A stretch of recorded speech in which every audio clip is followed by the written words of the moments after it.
I met Philip Lawson at an open-air cinema in Bangkok 3 years ago. We were both watching some forgettable thriller, but what struck me wasn't the movie. It was the way he kept checking his phone every few minutes, his face cycling between hope and dread. I didn't know then that I was watching a man trapped in the most elaborate emotional prison I'd ever witnessed. By the time the credits rolled, Philip had lost $20,000, his sense of reality, and nearly his will to live. What happened to him in Phuket wasn't just romance gone wrong. It was psychological warfare disguised as love, tradition weaponized into the perfect scam. And if you think you're too smart to fall for something like this, you're exactly the kind of person they're looking for. Before we dive deeper into this story, make sure to subscribe to the channel, because these real-life psychological thrillers don't just entertain, they could save you from making the same devastating mistakes. Philip was 54 when I met him, a recently divorced software consultant from Manchester who'd spent 30 years building databases for insurance companies. Not exactly the profile of someone you'd expect to find in a Thai love scam, but that's precisely why he was perfect prey. His divorce had been brutal, not because of infidelity or drama, but because of sheer emotional exhaustion. 28 years of marriage had ended with his wife simply saying she felt like she was living with a stranger. No screaming, no throwing dishes, just two people who'd forgotten how to see each other. The settlement left Philip comfortable but lonely, rattling around a house that felt like a museum of his former life. He'd come to Thailand not for romance, but for solitude. Phuket seemed like the perfect place to disappear for a few months. Maybe write the novel he'd been talking about for decades, or at least figure out what the hell he wanted to do with the rest of his life. He rented a small apartment overlooking Kata Beach. Nothing fancy, just somewhere he could watch the sunset and pretend the constant ache in his chest was just indigestion. Philip told me later that he noticed Chompoo before she noticed him, or at least before she let him know she'd noticed him. She worked at a small restaurant near his apartment, not as a waitress, but as something more indefinable, helping with customers, managing bookings, always moving with purpose through the organized chaos of Thai hospitality. She was 28, with that particular kind of beauty that seems to glow from within. But what caught Philip's attention wasn't her looks. It was her English. Most of the staff spoke enough English to handle tourist transactions. But Chompoo spoke with an educated precision that suggested university, maybe even time abroad. When she recommended dishes, she didn't just point at the menu. She explained flavors, cooking methods, even the regional origins of certain spices. Philip, who'd spent decades appreciating precision in all forms, found himself eating there every night just to hear her voice. The first real conversation happened on a Tuesday evening when the restaurant was nearly empty. Philip was picking at his pad thai, not really hungry, but not ready to return to his apartment and its oppressive silence, when Chompoo approached his table with a concerned expression. "You don't like the food today?" she asked, and there was genuine worry in her voice. "The food's perfect," Philip replied. "I think I'm just not very good company for myself these days." That admission, spoken to a stranger in a Thai restaurant, opened something in Philip that had been locked tight for months. Chompoo sat down across from him, which should have been unprofessional but felt perfectly natural, and asked him about his life with the kind of curiosity that made him feel interesting for the first time in years. She told him about her own struggles too, how she'd studied hospitality management in Bangkok, but came back to Phuket to help her family with their restaurant business. Her English was so good because she dreamed of working in international hotels, maybe even moving abroad someday. But family obligations had kept her anchored to this small corner of paradise that sometimes felt more like a beautiful prison. Over the following weeks, their conversations became the highlight of Philip's days. He'd find excuses to walk past the restaurant during her breaks, and she'd wave him over to share coffee and stories. She showed him parts of Phuket that tourists never saw: small temples tucked away in the hills, local markets where vendors remembered her from childhood, beaches that required knowing exactly which dirt road to take. Philip felt himself changing, or maybe just remembering who he used to be before 30 years of routine had worn away his edges. Chompoo laughed at his dry British humor, asked thoughtful questions about his work, and listened with genuine interest when he talked about his plans to write. For the first time since his divorce, he could imagine a future that didn't feel like just marking time until death. Now, I want you to pause this story for a moment and think about what we've heard so far.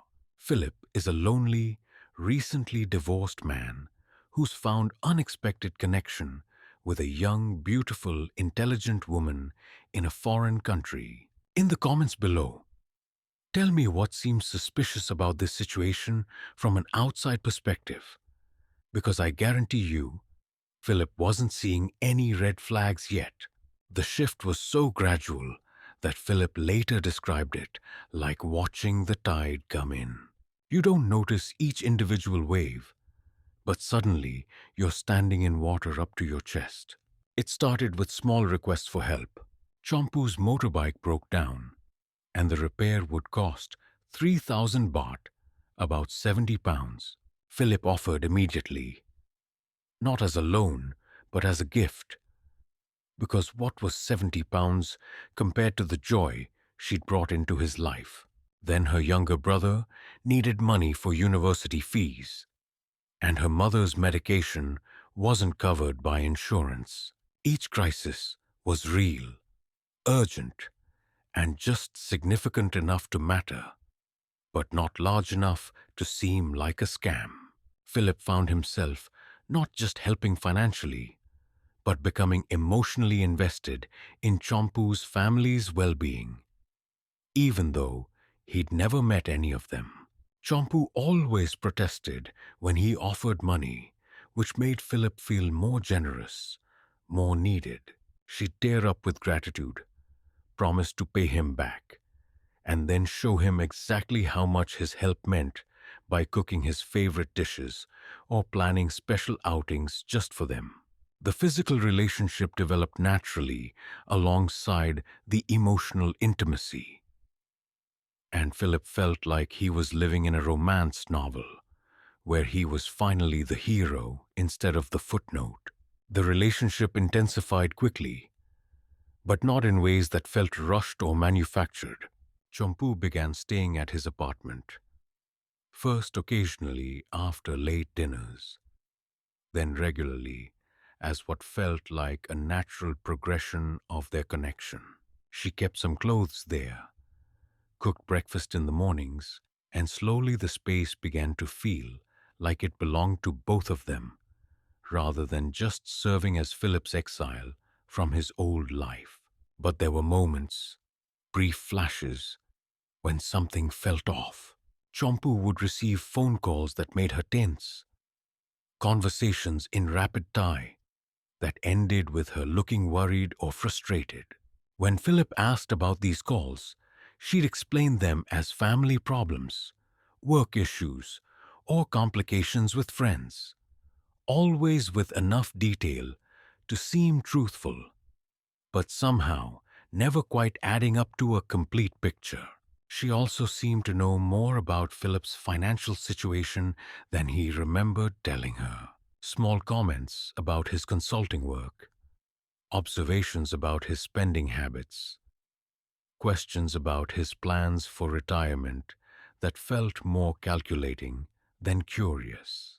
But these moments were always followed by such genuine warmth and affection that Philip dismissed his concerns as paranoia born from his divorce, remnants of trust issues he was still working through.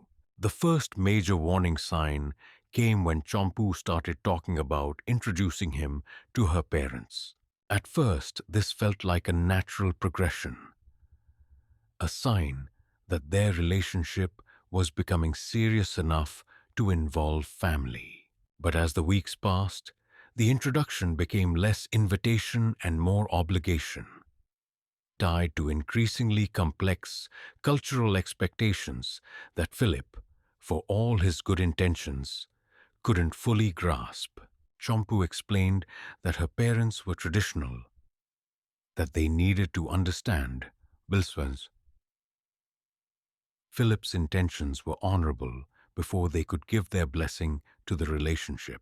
This seemed reasonable, even admirable, until she began describing the specific requirements for gaining their approval. There would need to be formal meetings, gift presentations, and most importantly, a demonstration of Philip's ability to provide for their daughter. In Thai culture, Chompoo explained during one of their evening walks along Kata Beach, the man must show the woman's family that he can take care of her. It's not about money exactly. It's about respect and commitment. Philip, who'd been married for nearly 3 decades, understood the importance of family approval and cultural sensitivity. He wanted to do things properly, to honor Chompoo's traditions and show her parents that despite being a foreign man, twice their daughter's age, he had serious intentions and genuine love for her. The conversations about meeting her parents began to dominate their relationship. Chompoo would stress about her father's expectations, worry about her mother's judgment, and fret about Philip's ability to navigate the complex social dynamics of a traditional Thai family. She painted her parents as loving but demanding, people who'd sacrificed everything for their children's education and opportunities, and who deserved respect and consideration in return. Philip found himself researching Thai customs online, practicing basic phrases in Thai, and shopping for appropriate gifts that would show respect without seeming condescending. He was nervous, but excited about this next step in their relationship, viewing it as validation that what they had was real and worth fighting for. But as the meeting date approached, the requirements became more specific and more expensive. Chompoo explained that her parents would expect not just gifts, but evidence of Philip's financial stability and commitment to their daughter's future. This evidence would take the form of a traditional dowry, a sum of money that would demonstrate both Philip's seriousness and his ability to provide for Chompoo if they decided to marry. $20,000. That was the number Chompoo mentioned almost casually during dinner one evening, as if it were as natural as discussing the weather. Her parents, she explained, had been very specific about this amount. It wasn't about the money itself, but about what the money represented. Philip's commitment to their daughter and his understanding of her value in their eyes. Philip's first reaction was shock, not at the amount, but at the suddenness of the revelation. $20,000 was more than many people made in a year, and while he could afford it, it represented a significant portion of his divorce settlement and savings. But Chompoo was quick to explain that this wasn't a payment or purchase. It was a demonstration a temporary gesture that would be returned after the formal engagement ceremony. The logic seemed sound, even if the amount was staggering. In many cultures, dowries and bride prices were normal parts of wedding traditions, and Philip had no experience with Thai customs to suggest this was unusual. Chompoo showed him websites and articles about Thai marriage traditions that seemed to support her explanation, and she was so distressed about her parents' demands that Philip found himself more concerned about her emotional state than about the money itself. "I know it's a lot," she said, tears streaming down her face as they sat in his apartment that night. "I told them you're not like other foreign men, that you're kind and respectful, but they've heard too many stories about men who just want to play with Thai women and then leave. They need to know you're different." Philip held her as she cried, feeling her fear and frustration as acutely as if they were his own emotions. He understood her parents' concerns, even admired their desire to protect their daughter from the kind of men who treated Thai women as temporary entertainment. He wanted to be different, to prove that his feelings for Chompoo were genuine and lasting. Over the next few days, Philip found himself agreeing to provide the dowry, convincing himself that it was an investment in their future together and a sign of respect for Chompoo's family. The money would be returned after the engagement ceremony, and the whole process would establish him as a serious suitor worthy of their daughter. But even as he agreed, something in Philip's gut was sending alarm signals that he couldn't quite articulate. The situation felt simultaneously normal and deeply wrong, traditional and suspiciously convenient.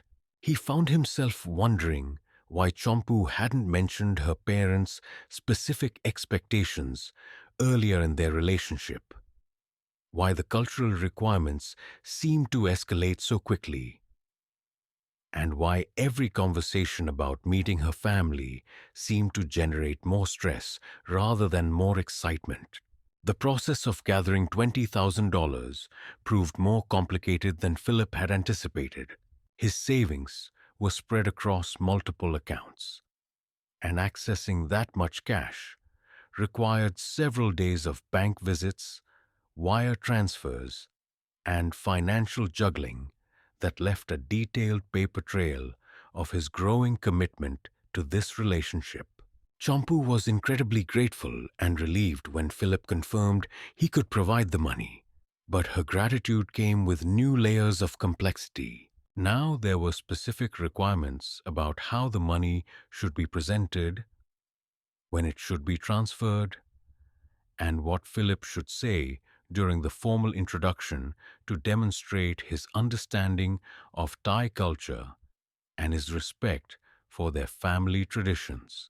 The meeting was scheduled for the following week at her parents' home, which Chompoo described as a traditional Thai house in a rural area outside Phuket town.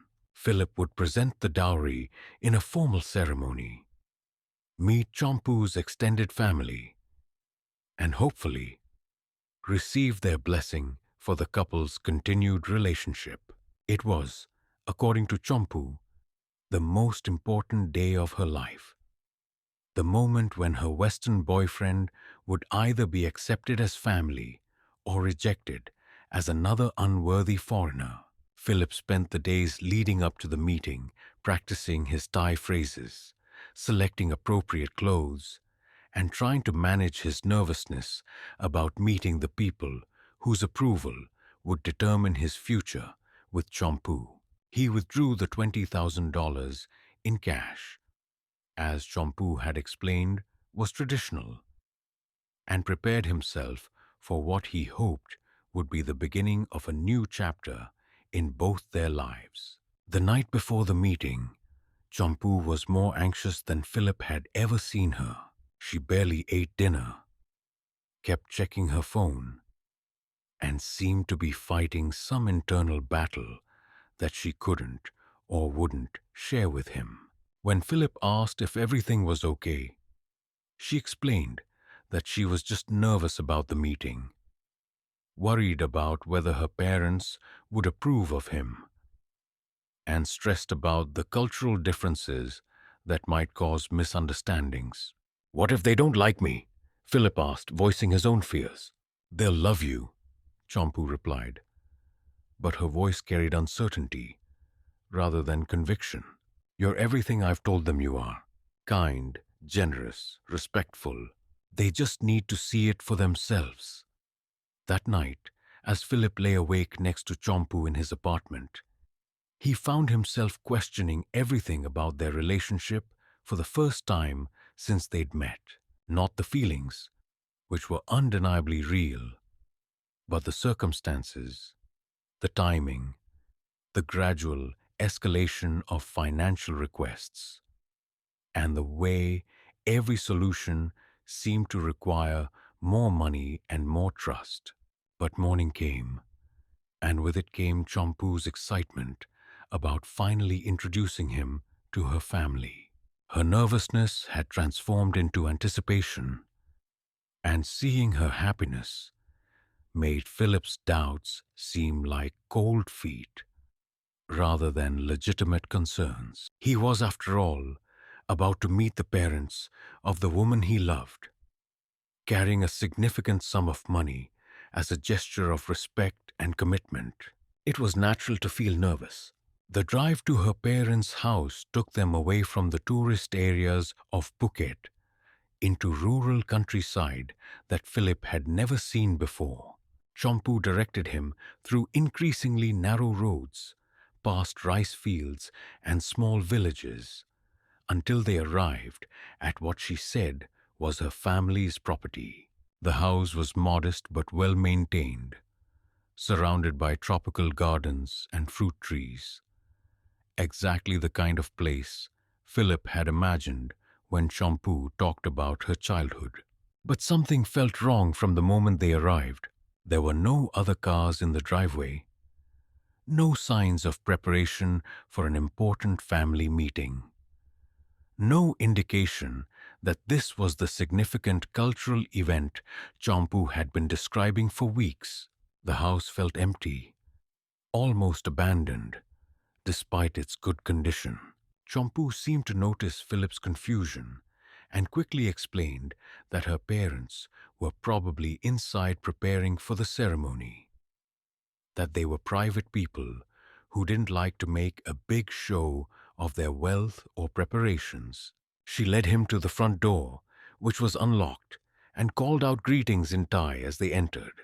The house was beautiful inside, decorated with traditional Thai furnishings and family photos that seemed to support Chompoo's stories about her background. But it was also completely empty of people. No parents, no extended family, no preparations for any kind of formal ceremony or meeting. "Where is everyone?" Philip asked. And for the first time since he'd known her, Chompoo couldn't meet his eyes. "They must be running late," she said, but her voice had lost all its usual confidence. "Maybe they went to the temple for a blessing before the ceremony? That's traditional too." Philip set the envelope containing $20,000 on a coffee table and waited. But as the minutes passed, it became clear that no one was coming. Chompoo made several phone calls, speaking rapidly in Thai with increasing distress, and finally hung up with tears in her eyes. "There's been a problem," she announced. "My father had to rush my mother to the hospital. She had chest pains this morning, and they couldn't wait for our meeting. The ceremony will have to be postponed." Philip's first instinct was concern for Chompoo's mother, followed immediately by relief that the nerve-wracking meeting could be delayed. But something about Chompoo's explanation felt rehearsed, and her distress seemed more about the situation than about her mother's health. "Should we go to the hospital?" Philip asked. "I'd like to meet them there, even under these circumstances." "No," Chompoo replied quickly. "They won't allow visitors, and my father specifically asked that we not come today. He's very traditional about these things. But Philip, there's another problem. She explained that her father had been very specific about the dowry money. Because the ceremony had been postponed, the money couldn't remain in the house, as that would be considered bad luck or disrespectful to the spirits. Traditional Thai beliefs required that the money be held by the family's spiritual advisor until the new ceremony date could be arranged. This spiritual advisor, Chompoo explained, was a respected monk who handled financial blessings and ceremonial preparations for many families in the area. He would keep the $20,000 in a special blessing ceremony until Philip and Chompoo could complete their formal engagement, ensuring that the money remained spiritually pure and that their relationship received proper religious guidance. Philip found himself agreeing to this arrangement despite growing unease about the entire situation. The house didn't feel like a family home. The story about Chompoo's mother felt convenient, and the requirement to transfer the money to a third party seemed unnecessarily complicated. But Chompoo was so distressed about the postponement and so worried about maintaining proper respect for her parents' wishes that Philip found himself prioritizing her emotional state over his own concerns. The transfer to the spiritual advisor happened that afternoon at a small temple complex that looked authentic enough to dispel some of Philip's worries. The monk who received the money was elderly, dignified, and performed what appeared to be a genuine blessing ceremony over the envelope before placing it in what he described as a sacred safe where it would remain until the proper engagement ceremony could take place. Philip left the temple feeling spiritually blessed but emotionally drained. The day had been full of complications and delays, but the money was now in the hands of religious authorities, and Chompoo seemed relieved that proper protocols had been followed despite the disruptions. Over the next few days, Philip waited for news about the rescheduled ceremony and updates on Chompoo's mother's health. But both topics seemed to make Chompoo uncomfortable, and her explanations became increasingly vague and contradictory. Her mother was better, then worse, then being transferred to another hospital. The ceremony would be rescheduled soon, but her father needed time to consult with spiritual advisors about the most auspicious dates. Meanwhile, Philip began researching Thai marriage customs more thoroughly, trying to understand the cultural context for everything that had happened. What he found made his stomach turn. While dowries were indeed part of some Thai marriage traditions, the amounts were typically much smaller, and the money was usually presented directly to parents during public ceremonies with extended family present. The idea of transferring tens of thousands of dollars to spiritual advisors for safekeeping was not part of any traditional practice he could find documented anywhere. Philip also realized that in all their months together, he'd never actually seen Chompoo with her family, never met any friends who could verify her stories, and never had any independent confirmation of the basic facts about her life. Her English was excellent, but her knowledge of local areas sometimes seemed surprisingly limited for someone who claimed to have grown up in Phuket. Small inconsistencies that had seemed unimportant now felt like pieces of a puzzle he didn't want to solve. The breaking point came when Philip decided to return to the temple where he'd left the money, ostensibly to make additional offerings for Chompoo's mother's health, but really to verify that his $20,000 was actually being held there as promised. The elderly monk who'd performed the blessing ceremony looked confused when Philip mentioned the money, and after some discussion with other temple staff, it became clear that no foreign donations were being held in any sacred safe, and no engagement blessing ceremonies had been scheduled for any Western visitors. Philip felt the world shift beneath his feet as he realized what had happened. The monk who'd taken his money wasn't associated with this temple at all. The ceremony had been performed by an actor, probably someone Chompoo had hired to play the role of a spiritual advisor, and his $20,000 was gone, vanished into whatever network of criminals had orchestrated this elaborate deception. The drive back to his apartment was the longest of Philip's life.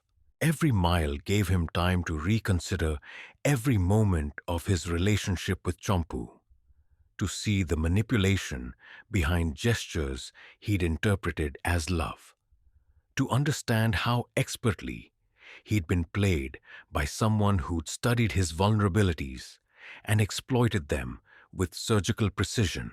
Chompoo was waiting at his apartment when he arrived, cooking dinner as if this were just another normal evening in their relationship. She greeted him with the same warm smile that had captivated him for months. But now, Philip could see the calculation behind her eyes, the performance quality of her affection. "We need to talk," Philip said, and something in his voice made Chompoo's smile falter for just a moment before she recovered her composure. Before we continue with what happened next, I want you to think about Philip's situation and share your thoughts in the comments. Have you or anyone you know ever experienced something similar? Not necessarily romance scams, but situations where trust was manipulated and someone you cared about turned out to be something completely different.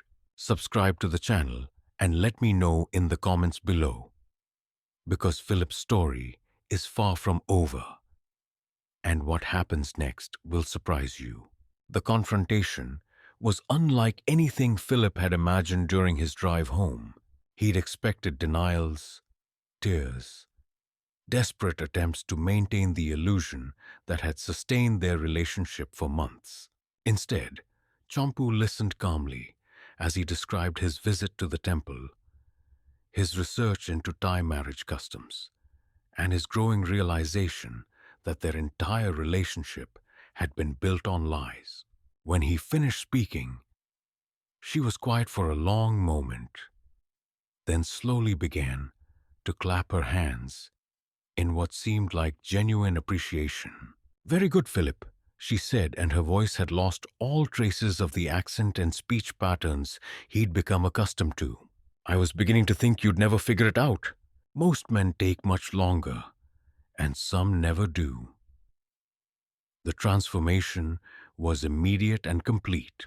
The vulnerable young woman who'd cried in his arms about her parents' demands disappeared, replaced by someone harder, more calculating, and infinitely more dangerous.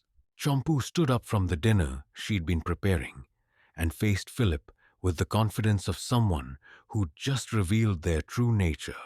"Who are you?" Philip asked, though he wasn't sure he wanted to know the answer.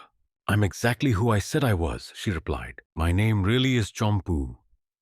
I really did study hospitality management, and I really am from Phuket.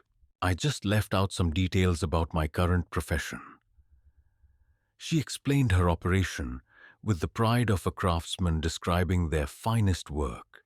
Philip hadn't been randomly selected. He'd been carefully researched and targeted based on his divorce records, financial situation, and psychological profile. Recently divorced Western men in their 50s were ideal targets because they were emotionally vulnerable, financially stable, and eager to prove their worth in new relationships. The restaurant where they'd met wasn't coincidence. It was intelligence. Chompoo had been watching Philip for weeks before their first conversation, learning his habits, preferences, and emotional triggers. Everything about their relationship, from her initial shyness to her gradual opening up, had been carefully orchestrated to create the exact kind of connection that would make Philip willing to trust her with his money and his future. The 20,000 was just the beginning, she continued, settling into a chair as if they were discussing vacation plans instead of elaborate fraud. Most men pay much more before they realize what's happening. Some pay for houses, cars, business investments. You were actually quite smart to figure it out so quickly. Philip felt sick as he realized the scope of the deception, not just the money. Though $20,000 was devastating enough, but the emotional manipulation, the months of manufactured intimacy, the complete violation of his trust and judgment, everything he'd felt, every moment of happiness and connection, had been nothing more than a performance designed to extract maximum financial benefit. But Chompoo wasn't finished. With chilling casualness, she explained that Philip's problems were just beginning. The money was gone, transferred through networks that would make recovery impossible. But that was the least of his concerns. During their months together, Chompoo had documented their relationship extensively. Photos of them together, recordings of intimate conversations, videos of their physical relationship, all carefully collected and preserved. Thai police are very interested in foreign men who exploit young Thai women, she said, pulling out her phone to show Philip some of the evidence she'd gathered, especially older men who use money and promises to manipulate girls young enough to be their daughters. The age of consent in Thailand is complex, and the penalties for certain types of relationships with younger partners are quite severe. Philip stared at the photos and videos, seeing his own face in images that could easily be interpreted as evidence of exactly the kind of predatory behavior Chompoo was describing. In context, their relationship looked like textbook exploitation of a vulnerable young woman by a wealthy foreign man. Regardless of the actual circumstances or who had manipulated whom, the blackmail was elegant in its simplicity. Philip could report the financial fraud to authorities, potentially recovering some of his money and seeing Chompoo prosecuted for her crimes. But doing so would require explaining how he'd ended up in a relationship with a woman less than half his age, how he'd been convinced to transfer $20,000 based on promises of marriage, and how he'd allowed himself to be photographed and recorded in compromising situations with someone who could easily be portrayed as a victim rather than a criminal. Alternatively, Philip could walk away, accept the loss of his money as tuition in a very expensive life lesson, and hope that Chompoo would have no reason to use the compromising materials she'd collected. This option offered no justice and no recovery, but it also offered no risk of criminal prosecution or public humiliation. Most men choose to forget this ever happened, Chompoo said, reading the calculation in Philip's eyes. They leave Thailand, go back to their old lives, and try to convince themselves it was just an expensive mistake. The smart ones learn from the experience and become more careful about who they trust. The stupid ones end up back here, with different girls making the same mistakes again. Philip spent the night in his apartment alone, staring at the ceiling and trying to process the complete destruction of everything he thought he understood about his life, his judgment, and his future. The woman he'd fallen in love with had never existed.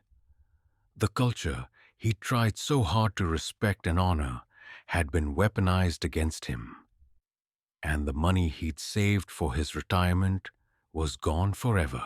But as the shock began to wear off, It was replaced by something Philip hadn't felt in years. Pure, focused rage, not a Chompoo exactly, because she was simply a predator who'd done what predators do, but at himself for being so naive, at the system that made such crimes profitable, and at the idea that he was supposed to just accept this violation and move on with his life. The next morning, Philip began to fight back, but not in any way Chompoo could have anticipated. Instead of going to the police or trying to recover his money through official channels, Philip began his own investigation into Chompoo's operation. He had skills she'd underestimated, decades of experience in research and analysis, and now he had motivation that burned hotter than anything he'd felt since his divorce. Philip started by retracing every moment of their relationship, but this time looking for evidence instead of enjoying memories. He visited every location where they'd spent time together, talked to staff at restaurants and shops, and slowly began to piece together the infrastructure that supported Chompoo's scams. The network was larger and more sophisticated than he'd imagined, with multiple people playing different roles in what was essentially a criminal enterprise disguised as romance.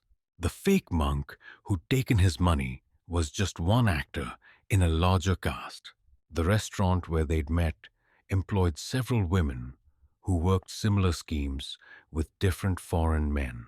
The house where he'd been taken for the supposed family meeting was a rental property used specifically for staging these elaborate deceptions.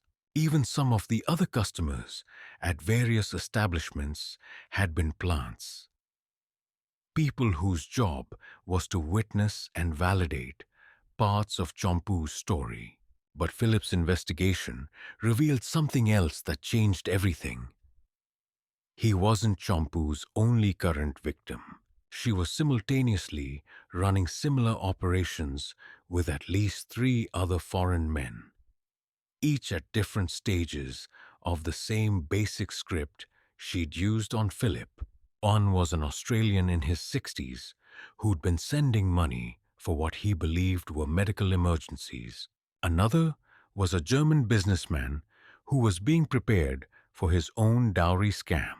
A third was an American retiree who'd already transferred over $30,000 for what he thought was a business investment opportunity. Philip realized that he had information that could save these other men from the same fate he'd suffered.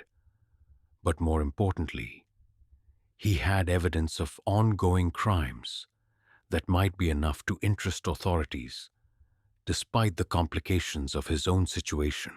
Thai police might not be eager to help foreign men who'd been scammed in romance operations, but they would be interested in organized criminal enterprises that targeted tourists and damaged Thailand's reputation as a safe destination for Western visitors. The question was whether Philip was willing to accept the personal costs of pursuing justice. Going public with his story would mean admitting to months of poor judgment, revealing intimate details of a relationship that had never been real, and potentially exposing himself to the very blackmail Chompoo had threatened. But staying silent would mean allowing other men to suffer the same fate and letting criminals continue to operate with impunity. Philip made his decision on a Tuesday morning, exactly 3 months after he'd first noticed Chompoo at the restaurant. He walked into the Phuket police station carrying a folder of evidence, a written statement in both English and Thai, and copies of financial records showing the transfer of $20,000 to individuals connected to a criminal organization. He also carried printouts of conversations he'd recorded with some of Chompoo's other victims, men who'd agreed to cooperate once they understood They weren't alone in their experiences. The police investigation that followed was swift and thorough. Thai authorities had been aware of romance scam operations targeting foreign tourists. But Philip's evidence provided the detailed intelligence they needed to dismantle one of the more sophisticated networks operating in the Phuket area. Within 2 weeks, arrests were made, assets were frozen, and several ongoing scams were interrupted before other victims lost additional money. Chompoo was arrested at the same restaurant where she'd first approached Philip, apparently in the middle of cultivating a new target. The irony wasn't lost on Philip when he heard that detail from the investigating officer. She'd been so confident in her immunity, so certain that her victims would never fight back, that she'd continued operating in the same location where she'd committed her previous crimes.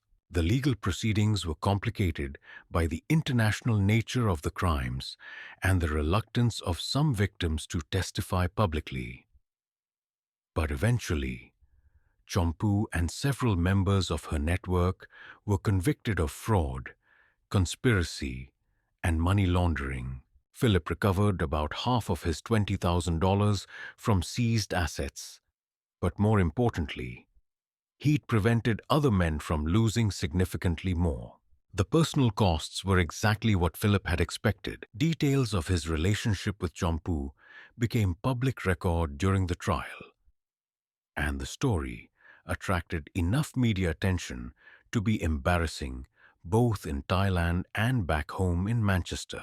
Some people saw him as a victim who'd courageously fought back against criminals, while others saw him as a foolish old man who'd been thinking with his heart instead of his head. But Philip discovered something unexpected during this process. He didn't care about other people's judgments as much as he thought he would. The experience had been devastating, but it had also shown him that he was capable of more resilience, courage, and determination than he'd ever imagined. Fighting back against Chompoo's operation had given him a sense of purpose and agency that he hadn't felt in years, maybe decades. More surprisingly, the process of investigating the scam and working with authorities had connected Philip with other victims who'd become unlikely friends and allies. Men from different countries and backgrounds who'd shared similar experiences and found strength in supporting each other through the legal and emotional aftermath of their ordeals. One of these men was David Chen, a Canadian engineer who'd been targeted by a different member of Chompoo's network and lost even more money than Philip before realizing what was happening. David had also chosen to fight back, and his technical skills complemented Philip's investigative abilities in ways that made their collaboration incredibly effective. But the most unexpected outcome of Philip's ordeal was meeting Sarah Morrison, a British journalist who'd been researching romance scams targeting Western men in Southeast Asia. Sarah had heard about Philip's case through police contacts and reached out to interview him for an article she was writing about the psychological and financial impact of these crimes. Sarah was 51, divorced, intelligent, and refreshingly direct about her own romantic disasters and trust issues. She understood exactly why Philip had been vulnerable to Chompoo's manipulation, because she'd made similar mistakes with different types of predators in her own past. Their initial professional relationship developed into friendship, then into something deeper that neither of them had expected to find at this stage of their lives. 6 months after Chompoo's conviction, Philip was back in Manchester, but not in the house that had felt like a museum of his failed marriage. He'd sold that property and bought a smaller place near the city center. somewhere that felt like a fresh start rather than a retreat from life. Sarah had relocated from London to be closer to Philip, and they were building something together that felt both exciting and sustainable. Philip never completely recovered from the financial losses of his experience with Chompoo, but he discovered that he didn't need to. His consulting work was more in demand than ever, partly because his story had given him a unique perspective on risk assessment and fraud prevention that his corporate clients found valuable. He turned his victimization into expertise, and his expertise into a career renaissance he'd never expected. More importantly, Philip had learned to trust himself again, but with wisdom instead of naivety. His relationship with Sarah was built on complete honesty about their respective damage and realistic expectations about what they could offer each other. It wasn't the fairy tale romance he thought he'd found with Chompoo, but it was real, sustainable, and based on mutual respect rather than manipulation. The experience had also connected Philip with a community of scam survivors who supported each other and worked to educate potential victims about the warning signs they'd missed.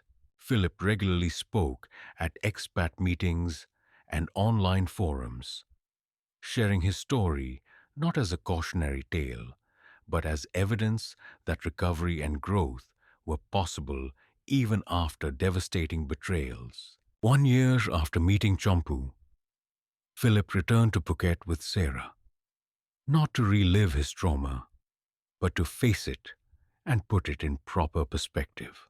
They stayed at a different hotel, ate at different restaurants, and visited parts of the island that Philip had never seen during his previous time there. The trip was Sarah's idea, her way of helping Philip reclaim a place that had been poisoned by bad memories. On their last night in Thailand, Philip and Sarah had dinner at a restaurant overlooking the same beach where he'd walked with Chompoo during the early days of their relationship. As he watched the sunset paint the sky in shades of orange and gold, Philip felt a profound sense of closure that he hadn't expected to achieve. "Do you regret any of it?" Sarah asked, following his gaze toward the horizon.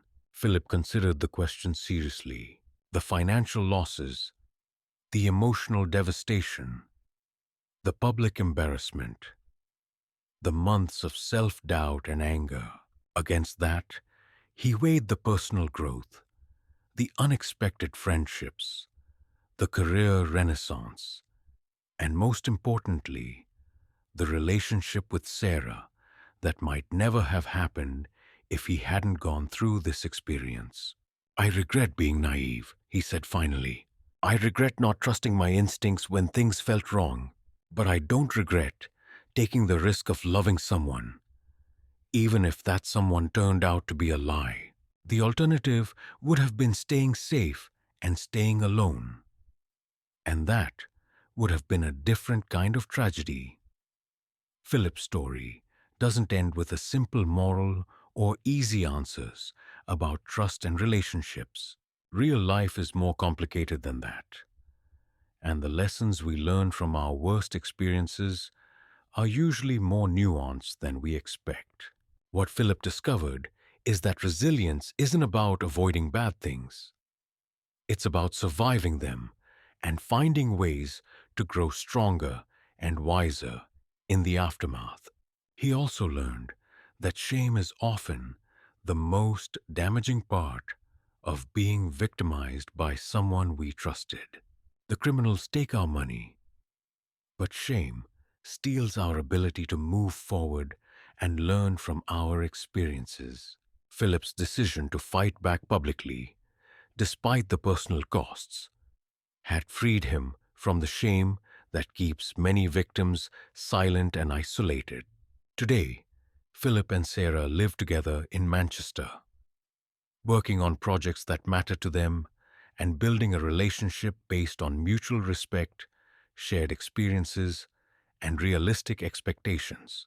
They travel frequently, but always together, and always with the kind of situational awareness that comes from having learned hard lessons about trust and vulnerability. Philip still consults on database security, but he's also become an advocate for scam victims and an educator about romance fraud. His expertise is sought after by law enforcement agencies, victim support organizations, and media outlets covering similar crimes. He's turned his worst experience into a source of meaning and purpose that has enriched his life in ways he never anticipated. The money Chompoo stole from Philip was just money, and while losing $20,000 was painful, it wasn't financially devastating for someone in his situation. The real theft was more subtle and more valuable.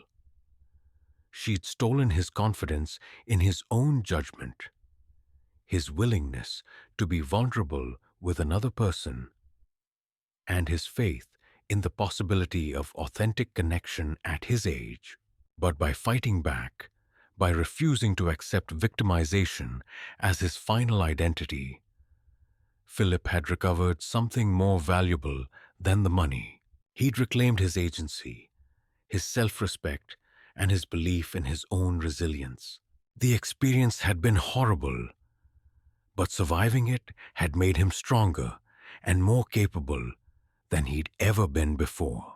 The last time I spoke with Philip, he was preparing for another trip to Thailand, this time with Sarah and a group of other scam survivors who were working with Thai authorities to develop better protection for tourists and more effective prosecution of romance fraud networks. Philip had become not just a survivor, but an advocate, someone who used his experience to protect others and improve systems that had failed him.